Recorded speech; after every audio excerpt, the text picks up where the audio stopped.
Típica Spanish. Tus noticias de política resumidas y breves. El pelotazo invisible, José Bono, el urbanismo y el viejo arte de enriquecerse sin mancharse el traje. Durante décadas, la política española ha estado plagada de figuras que, como prestidigitadores experimentados, han hecho de la legalidad un espectáculo de ilusionismo. Frente al público, sonrisas, discursos de Estado y promesas de bienestar. Detrás del telón, recalificaciones, sociedades interpuestas y fortunas que crecen como setas después de la lluvia. En esta galería de trajes impecables y bolsillos discretamente abultados, José Bono merece una mención especial. Político de verbo afable y ceja arqueada, Bono fue durante años uno de los rostros más reconocibles del PSOE, presidente de Castilla-La Mancha, ministro de Defensa y presidente del Congreso. Su estilo campechano, casi eclesiástico, seducía a propios y extraños. Pero bajo esa imagen de hombre bueno, se esconde una historia menos amable, la de un político que supo hacerse millonario sin abandonar el sillón institucional.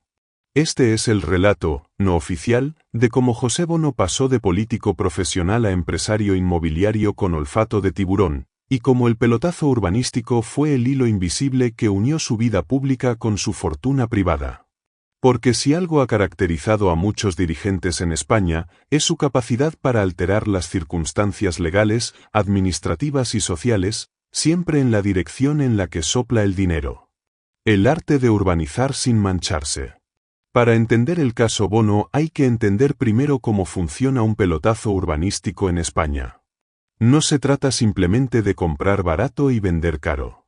Se trata de algo mucho más elegante y turbio, transformar un terreno rústico en urbanizable mediante una decisión política, y luego, sí, venderlo por una fortuna. ¿Quién puede hacer eso? Quien tenga poder, acceso o relaciones en los lugares donde se toman decisiones sobre el uso del suelo. Y eso es precisamente lo que ocurrió en el entorno del exministro.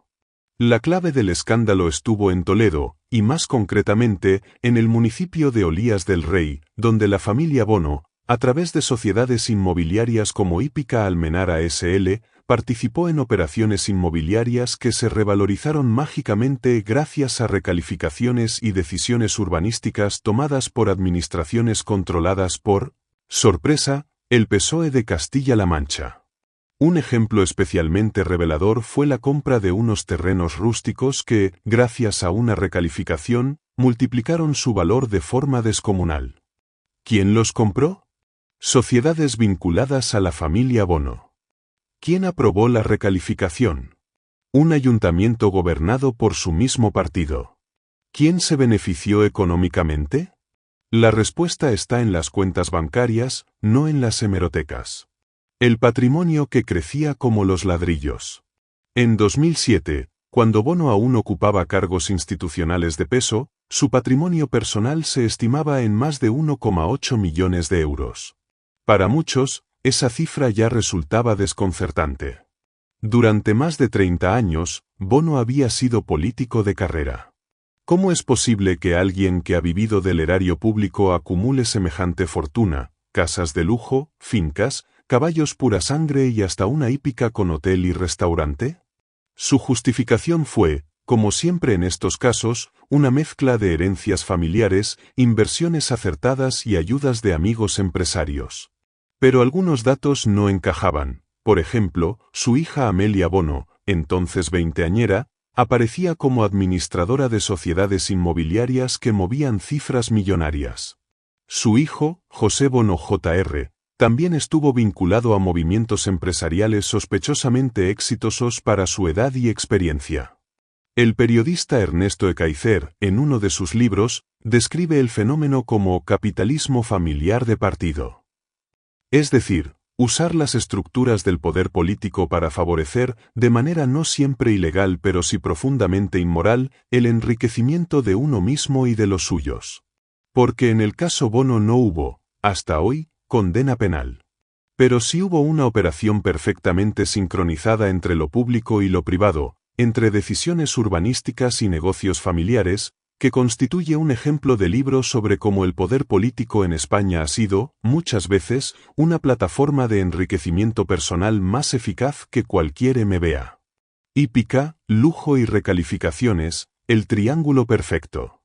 Uno de los elementos más llamativos del patrimonio de Bono fue su lujosa hípica, ubicada a las afueras de Toledo. Un complejo de más de 15.000 metros cuadrados, con boxes, pistas de competición, restaurante y hasta spa para caballos. ¿El precio? Millones de euros. ¿El origen de los fondos? Según Bono, préstamos familiares, herencias y buenos negocios. Pero lo cierto es que el terreno donde se levantó la hípica fue objeto de una recalificación muy oportuna. ¿Quién estaba al frente del urbanismo toledano en esa época? Exacto, personas muy cercanas al círculo socialista regional. No es casual que muchos políticos españoles, tras décadas de servicio público, acaben montando negocios inmobiliarios, bodegas o instalaciones de ocio en terrenos recalificados. Porque el verdadero poder no está en tener dinero, sino en saber dónde, cuándo y cómo pasará el dinero antes que los demás. Y eso, Bono lo sabía a la perfección. Lo legal no siempre es lo justo.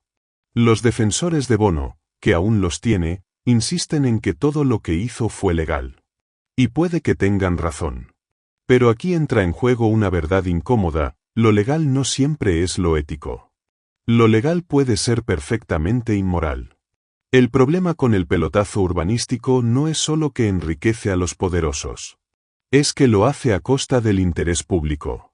Cada recalificación beneficia a unos pocos y perjudica a la comunidad, encarece la vivienda, degrada el entorno, multiplica el clientelismo y corrompe la lógica del urbanismo. Cuando un político participa directa o indirectamente en estas operaciones, no está solo especulando, está pervirtiendo la confianza ciudadana, usando información privilegiada, amistades de poder y normativas diseñadas por sus propios partidos para generar riqueza privada con recursos comunes. Y cuando eso ocurre sin consecuencias judiciales, lo que se destruye no es solo una parcela verde, se destruye la fe en la democracia como sistema justo. La política como trampolín económico. El caso de Bono no es aislado. Es un capítulo más en un libro más amplio, donde también aparecen nombres como Felipe González, Rodríguez Zapatero, Eduardo Zaplana, Jaume Matas, Francisco Camps, Esperanza Aguirre, Manuel Chávez, Jordi Pujol. Políticos de todas las ideologías, todos con algo en común: utilizaron su poder para garantizarse una jubilación de oro, mientras el ciudadano medio apenas podía pagar su hipoteca. El pelotazo urbanístico ha sido, durante décadas, la fórmula mágica para convertir el poder institucional en riqueza personal. Una especie de alquimia moderna, convertir decisiones administrativas en diamantes, con la misma impunidad con la que un alcalde corta una cinta. El silencio mediático y la complicidad estructural. ¿Por qué el caso Bono no ha explotado mediáticamente como otros? En parte, porque es difícil de demostrar jurídicamente. Pero también porque Bono es un político respetado, con contactos en todos los partidos y con una imagen pública cuidadosamente trabajada. En España, la corrupción no siempre se persigue, a veces se protege entre bastidores si el corrupto tiene buenos modales. Además, existe una cultura política que normaliza estas prácticas: el tráfico de influencias, la puerta giratoria, las sociedades opacas y los informes técnicos a medida se han convertido en rutina. Como si la corrupción ya no fuera un delito, sino una fase natural de la carrera política. ¿Y ahora qué? Hoy, José Bono ya no ocupa cargos públicos. Pero su legado no está solo en los archivos del Congreso o en los discursos de archivo. Está también en el modelo de político empresario, ese que se mueve entre el boletín oficial y la notaría, que sonríe en campaña mientras firma operaciones inmobiliarias en la sombra. Lo más alarmante no es que haya hecho dinero. Lo más alarmante es cuán fácil le fue hacerlo sin que nadie lo detuviera. Mientras tanto, miles de jóvenes no pueden acceder a una vivienda. Las ciudades se llenan de urbanizaciones fantasma. El medio ambiente sufre los efectos de un modelo de desarrollo basado en la codicia. Y los ciudadanos, cada vez más descreídos, se preguntan: ¿De verdad sirve de algo votar si los que gobiernan se enriquecen igual, con o sin nuestras papeletas? Conclusión, la España del ladrillo sigue viva. El caso de José Bono es más que un escándalo, es un espejo. Nos muestra que el sistema permite y hasta incentiva el lucro privado desde el poder público. Nos recuerda que la ética no está escrita en las leyes, sino en la conciencia de quien las aplica. Y nos obliga a preguntarnos cuánto tiempo más vamos a tolerar que el poder se utilice para hacer negocios, en lugar de justicia. La solución no pasa solo por cambiar de políticos, sino por cambiar las reglas del juego. Reglas que impidan el pelotazo, que sancionen el tráfico de influencias, que exijan transparencia real, y que hagan de la política un servicio público, no un atajo a la riqueza. Porque mientras los ciudadanos pagan impuestos, los políticos con olfato urbanístico siguen cobrando dividendos.